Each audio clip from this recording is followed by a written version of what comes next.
Here's a breakdown of what just happened between Israel and the Iranian strikes. Yesterday, we already broke down that Israel is preemptively striking Iran because Israel believes that Iran is secretly enriching enough uranium to within days produce as many as 15 nuclear bombs.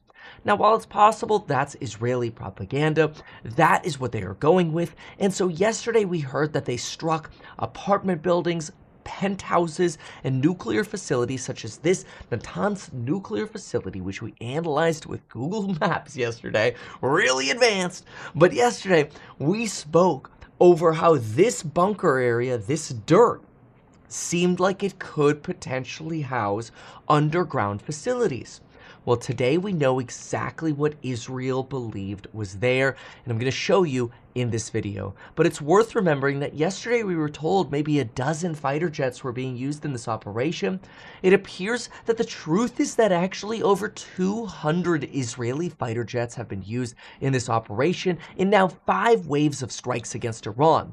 Now, how could these fighter jets actually operate in Iran without getting shot down?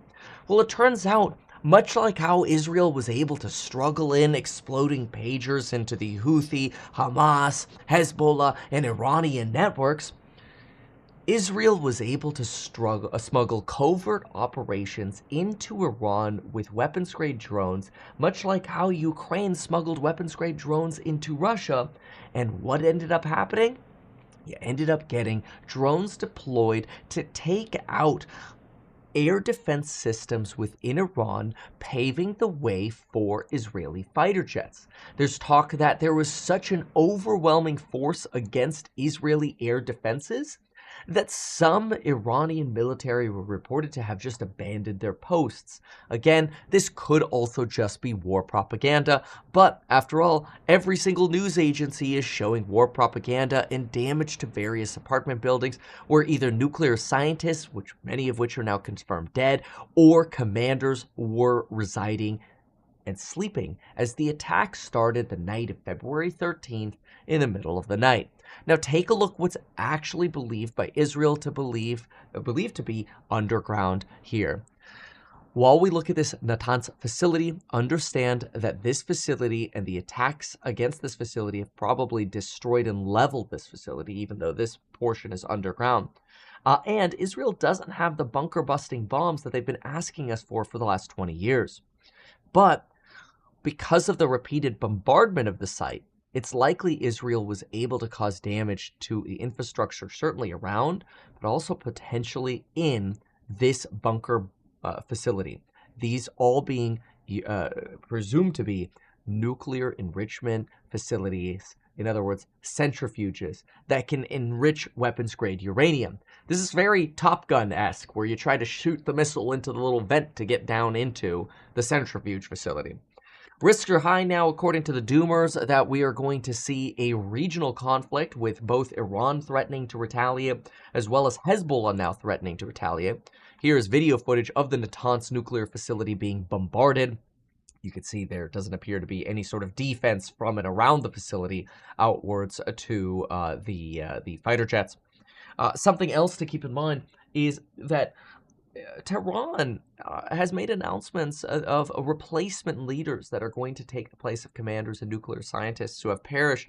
However, it appears some of those initial statements were retracted and then reposted with different names, suggesting it's possible there's confusion and a lack of coordination within Iran, that Iran may have actually been struck so hard the best opportunity for them now is just to give up and wave the white flag. Ayatollah Khamenei, he is still alive. However, one of the assistants to the Ayatollah was killed. 2 IRGC commanders were, 3 were actually killed, including the chief of staff of Iran's military, amongst others, and nuclear scientists. Now, something to remember is that these attacks started overnight with the first wave. There have now been 5 waves of attacks. Counterattacks from Iran, drone attacks have been intercepted by Israeli air fighters. At least this is what we're hearing. Doesn't seem like so far the Iron Dome has had to activate. And unfortunately, dozens of rescue workers are now also feared dead. As while strikes were taking place, rescue workers were responding in Iran. However, the bombardment was not over.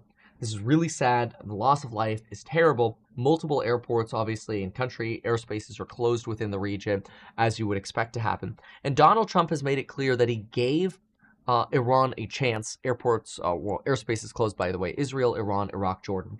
I want to throw that in there. Donald Trump says he gave Iran chance after chance to make a deal. I told them in the strongest of words, just do it. But no matter how hard they tried, no matter how close Israel got, they couldn't get it done. I told Iran it would be much worse than anything they know, anticipated, or were told, that the United States makes the best and most lethal military equipment in anywhere in the world by far.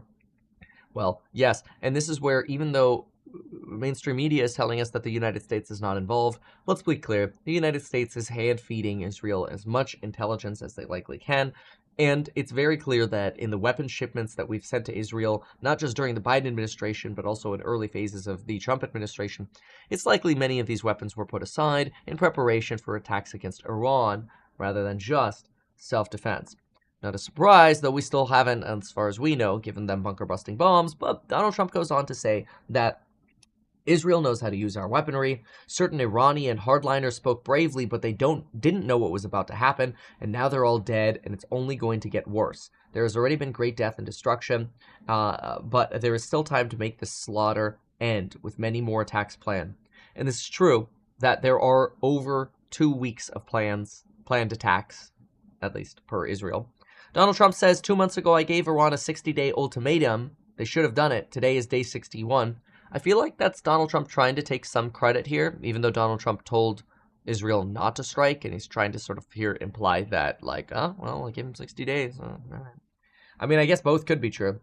But anyway, let's see here. We've got currently no indications that there's going to be sort of like a really broader fallout regarding oil prices and natural gas prices, though there has been a lot of fear in oil and natural gas markets, obviously, especially related to Western blends of oil and WTI international blends of oil spiking. We're looking at up 8.8% on Western and up 8% on Brent. Some of this could be short covering because there were a lot of shorts against oil.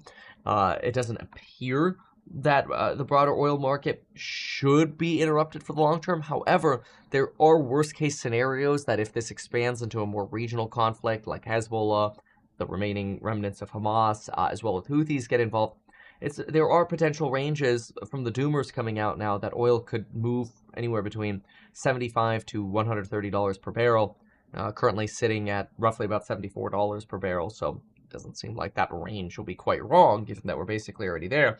But all the way up to $130 per barrel would certainly start crimping some of the consumer spending capabilities that we have in America and across the world. Israel has also ordered its biggest natural gas field, the Leviathan, to temporarily shut down. It's operated by Chevron. Egypt buys a lot of that natural gas, so we could see some of those implications in the shorter term. And it doesn't seem like there's larger damage to oil infrastructure yet at this point.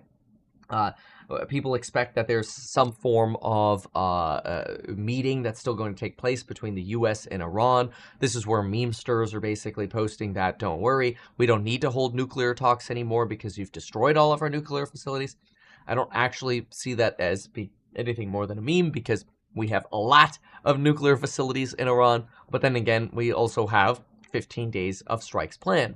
It's also worth remembering or keeping in mind that the official statement out of Israel at the moment, out of Iran at the moment, is that we will not be holding any advanced talks with the United States anymore regarding nuclear negotiations. And then here's just a map of all of the various different nuclear sites.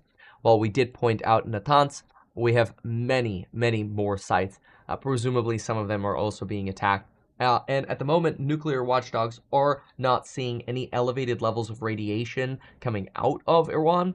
I feel like I'm watching the real-life version of the HBO miniseries Chernobyl, hashtag not sponsored. No, I keep mentioning it because I liked it so much. I feel like people aren't going to believe me that I say I'm not sponsored. But I promise I'm not sponsored by HBO. It's just a good miniseries. The only thing I'm sponsored by is House Hack. Join my real estate startup, Diversified Real Estate, earn 5% plus the upside in the stock.